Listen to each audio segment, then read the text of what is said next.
Ajda, në fakt, mua këto elementet që nuk duhen neglizhuar, si atentatet, kërcënimet, GPS-i këtu, deri diku më duket edhe për shpërqendrimin e vëmendjes. Sepse Zoti Meksi nuk është një njeri i cili nuk gjendet kollaj. Kupton, lëvizi vetëm, qarkulloni vetëm. Jo, që zgjendet kollaj e provuan kur e pan për herë të parë këtu të vetëm që erdhen me leva me çfarë. Në qoftë se dikush do kishte qëllime për eliminimin e tij, po them, do ishte shumë e thjeshtë kjo. Por ata duan të bëjnë zhurmë të kjo puna e shantazhit të kërcënimit, të bëjnë zhurmë këtu dhe të ndërkohë të merren me elemente tjetër dhe disa fakte ose elemente rinj të cilët janë përmendur kanë qenë me këto aktorë, për shembull, që përfshin DSIK, Akshin, KPP-n dhe jo më kot, po themi që te zonja Suela Ago. Suela Ago është një,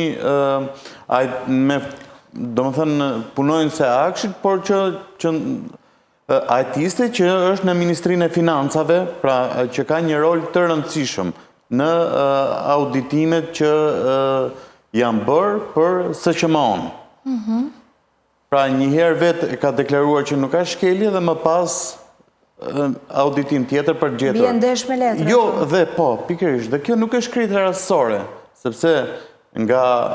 hetimi i parë, dosja e parë që kishte Spaku, vërej, ose më saktë dilnin lidhjet e Suela Agos me Ermal Beqirin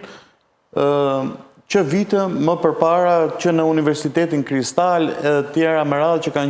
kanë pasur lidhje të ngushta me njëri tjetrin, krijo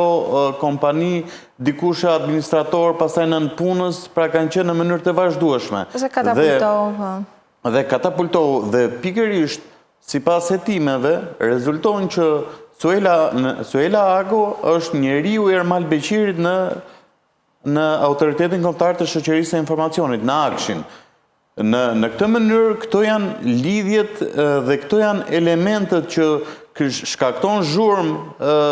mediatike me kërcënime dhe ndërkohë vazhdon me veprime përmes, sepse ato që dëmtojnë më tepër dhe që tentojnë të nxjerrin, po them, problematika, janë aktet shkresore, janë ato çfarë mbesin në letër. Në këtë kontekst, dhe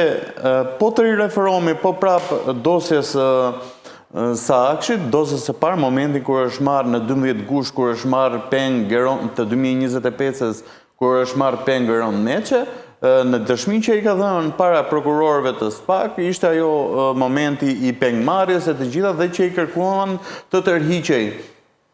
Dhe ishte gusht në atë kohë dhe administratori i tij, i Geron Meqes, ka shkuar fillimisht për të dorëzuar këto në KPP dorazi ankimimet, më pas i ka bërë me nuk i janë pranuar dhe më pas i ka bërë me i Albania. Kur ka shkuar një ditë më pas, Zoti Meqe, që ka kërkuar pezullimin e këtyre, për shkak se i është hakeruar telefoni, i ka thënë atë kohë dhe për të bërë ankimin, nuk është pranuar. Nuk është pranuar pezullimi i tij. Dhe këtu pastaj hyn në rol KPP-ja, se si nuk pranoi kërkesën e Geron Meqes për pezullimin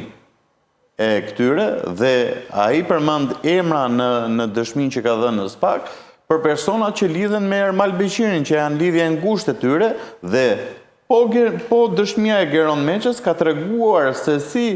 rekomandoi që të përdoreshin tendrat të klasifikuar, pra tendrat sekret ndryshe, në mënyrë që të përjashtohen konkurrentët e tyre, sepse tendrat sekret, që të futesh bëhesh pjesë e tendrit sekret, duhet të kesh një certifikat sigurie personale